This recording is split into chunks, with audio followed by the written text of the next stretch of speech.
slightly different to our clubs, sort of different in the mould that we're not a traditional big six club, so we're having to try and pave that gap and close it down slightly. So, we've just signed a new kit deal with Botano, 40 million, 20 million over each year. Last season it was like 8 million. So we're trying to bring in more revenue to be able to spend more money and try and compete. But, this season... Botano? What's that, sorry? Botano? A shirt? Yeah, on the front, on the front, okay. So, it's 8 million and now it's 20 million a year. So we're slowly getting there. I think that's about the 7th highest in the Premier League. So on that side of things, we're kind of getting there. And with Monchi coming in and his recruitment model of trying to bring in younger players, it feels like there's a long-term vision of how our recruitment policy is going to go. So, as the years go on, these players can come in. We signed Sousa from Arsenal, a young left-back.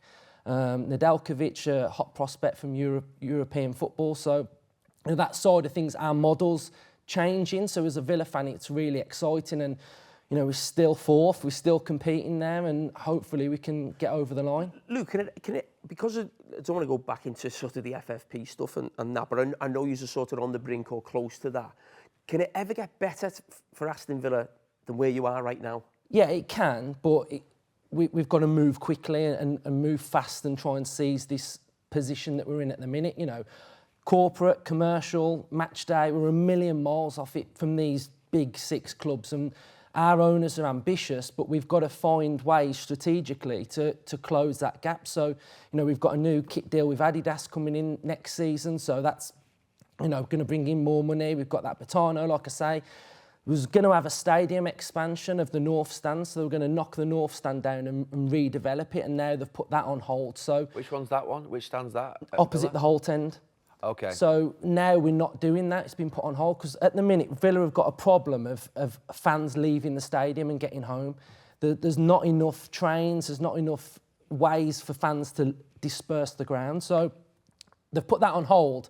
And then there's the other idea of potentially maybe one day Villa having to maybe move stadium. We see Man United want this Wembley of the North. Villa have got to be clever, and to fans it's disappointing thinking, okay, we might leave our stadium, but we've got to fix up and get with it quick, otherwise you're going to get left behind, and our owners want to compete, so we've just got to try and do what we can. Do you see Villa getting top four? Got Wolves at the weekend? I don't think you can call it. It is close because, we got absolutely smashed against Spurs, and then we draw to West Ham and then they lose to Fulham. So I do think it's going to be it feels like they're both very wobbly. Close, yeah. It feels like you're both not sure. Yeah,